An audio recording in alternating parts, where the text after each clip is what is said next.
continuamos ahora con una historia que probablemente usted desconozca. A principios del siglo XVII llegaron al norte de Chile habitantes de Angola y del Congo.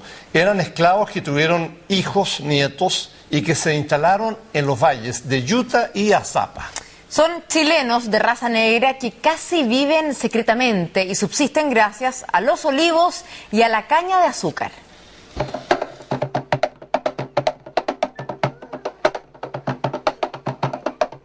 Durante años se ha dicho que en Chile no hay gente de raza negra, que por estos lados no llegó un número importante de africanos. De África llegó mi abuela, vestida con caracoles.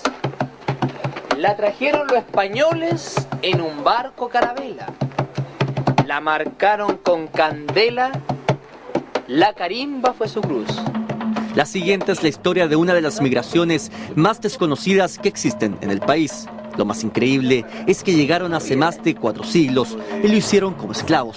Una moneda sola la revendieron en Lima. En la hacienda de La Molina sirvió la gente española.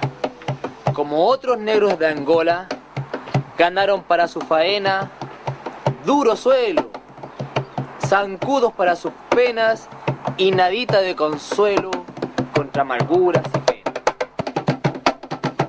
La siguiente es su historia, la de chilenos afrodescendientes, la de compatriotas que bailan al son del candombe.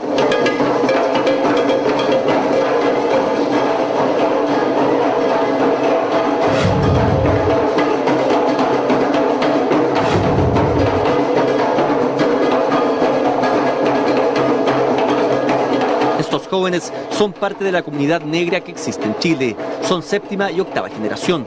Su descendencia llegó desde África a comienzos del 1600. Lo hicieron como esclavos para ser vendidos en distintos poblados, en lo que por entonces era el virreinato del Perú. El puerto de Arica fue su puerta de entrada a América. Luego de meses navegando, llegaron hablando sus dialectos y casi moribundos. 10 años después de la fundación de Puerto de Arica, que es 1565, 10 años después, 10-12 años después, llega la primera trata de africanos negros bozales, que se puede decir, que según los archivos dice son 500 negros bozales que llegan al puerto de Arica. Cristian se encuentra escribiendo un libro sobre la llegada de los africanos a Arica. Él es parte de esa descendencia que con los siglos se mezcló con españoles, italianos, croatas, chinos, pero sobre todo con aymaras, dando origen a una cultura llena de mezclas.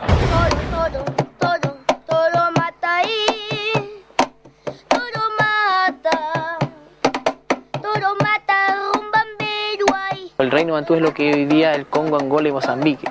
Toda esa zona es la que se trajo a esta zona. Hay documento histórico acá en una hacienda acá en Azapa del año 1600 y tanto, donde dice que había una lista de esclavos y se llama Rubén Congo, Juan Angola, Jorge Mozambique, porque algunos le ponían el apellido de sus amos o el apellido de la procedencia. Una vez que los esclavos negros llegaron a Arica, fueron repartidos para trabajar en 2 áreas. Unos extrajeron plata de las zonas altiplánicas, mientras otros, quizás más afortunados, se quedaban en el valle de Azapa y Utah para sembrar y cosechar algodón, pero sobre todo para extraer la caña de azúcar. El canuto tiene que estar maduro hasta cerca de la punta de las hojas de la caña. ¿Ah? Y lo otro era que primero se le hacía esto y de ahí macetar. Hoy apenas quedan plantaciones de caña y algodón en Azapa. Hace un siglo fueron los mismos descendientes de negros los que comenzaron la siembra y cosecha de olivos. Hoy la aceituna es claramente el producto estrella de este valle. Es también, hasta el día de hoy, el principal negocio de los afrodescendientes. ¿Cómo se llama este sector? ¿Es conocido de algún...? Por el barrio negro. ¿Sí? Sí. ¿Por qué? Porque viven puro gringo. Alegres y festivos, los miembros de esta comunidad viven unos al lado de otro en el llamado Barrio Negro, aunque ellos mismos aseguran que con las generaciones su piel se ha ido aclarando. Los míos son más blancos. Los míos son más negritos. Nada más que más clarita que está bonita. Sí. No, y mis 2 hijas son color canela, pero son bonitas, ¿cierto? Mis hijas son bonitas. Son color canela.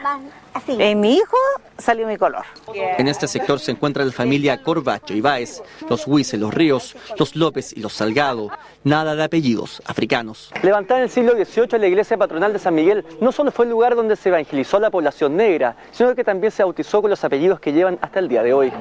Esta imagen da cuenta de la evangelización que la Iglesia Católica hizo con la población negra. Por supuesto, todos debían llevar nombres y apellidos cristianos. El patriarca de la familia, el papá de mi abuela, mi bisabuelo, Juan Ríos Albarracín, se llamaba. Era un negro de 2 metros, ¿cierto? Alto, Juan Grande le decían. Y según cuenta mi abuela, que ella el abuelo ya era dueño de esas tierras, su abuelo ya era, mi tatarabuelo ya era dueño de estas tierras. Y investigando en los documentos, la parcela se llama Antonio del Río, San Antonio del Río. Y si analizamos que la mayoría o te colocaban el apellido de la procedencia, o cuando te compraban te colocaban el apellido te bautizaban con el apellido del dueño, por un tema de propiedad. Entonces, el Antonio del Río, para nosotros en la investigación, lo personal que yo deduzco es que fue nuestro el amo nuestro. Un censo efectuado en Arica en 1640 señala que proporcionalmente a la cantidad de habitantes, esta localidad tenía la población africana más grande de todo el virreinato del Perú. Era cerca del 70%.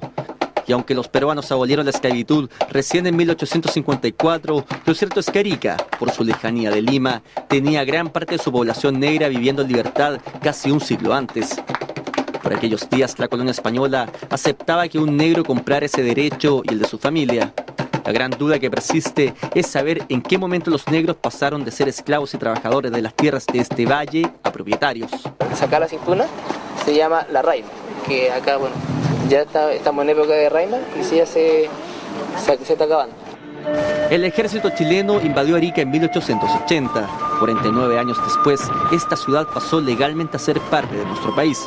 Fue en ese minuto que los descendientes de africanos, los hijos de Azapa, la población negra de los valles, pasó a ser para los nuevos habitantes simplemente confundidos como peruanos y discriminados en más de una oportunidad. Yo me recuerdo algo, cuando estaba chiquita, siempre había ese distingo de ser negro o blanco, porque incluso en la misma escuela, cuando estaba en Silario, el ojo, esos años, me recuerdo siempre me decían negra, carbón de espino y la llave en paz. Y siempre como haciéndose a un lado, como si uno tuviera una enfermedad así, siempre se hilaron. Nuestra autoestima por muchos años haya sido pisoteada, pero sin embargo hoy en día nos hemos levantado a trabajar los afrodescendientes en un tema de recuperar nuestra cultura, recrear nuestras tradiciones y también forjarnos para que nuestros descendientes tengan mejor calidad en la educación, en salud, en vivienda. Hoy esta comunidad, cuyos antepasados migraron hace más de 4 siglos, se ha encargado de aclarar su procedencia.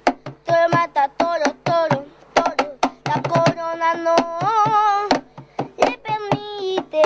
Su pasado como esclavos, su presente como microempresarios y profesionales, chilenos de raza negra, afrodescendientes cuya historia comenzó con cadenas, pero terminó en una verdadera fiesta en el valle de un país llamado Chile.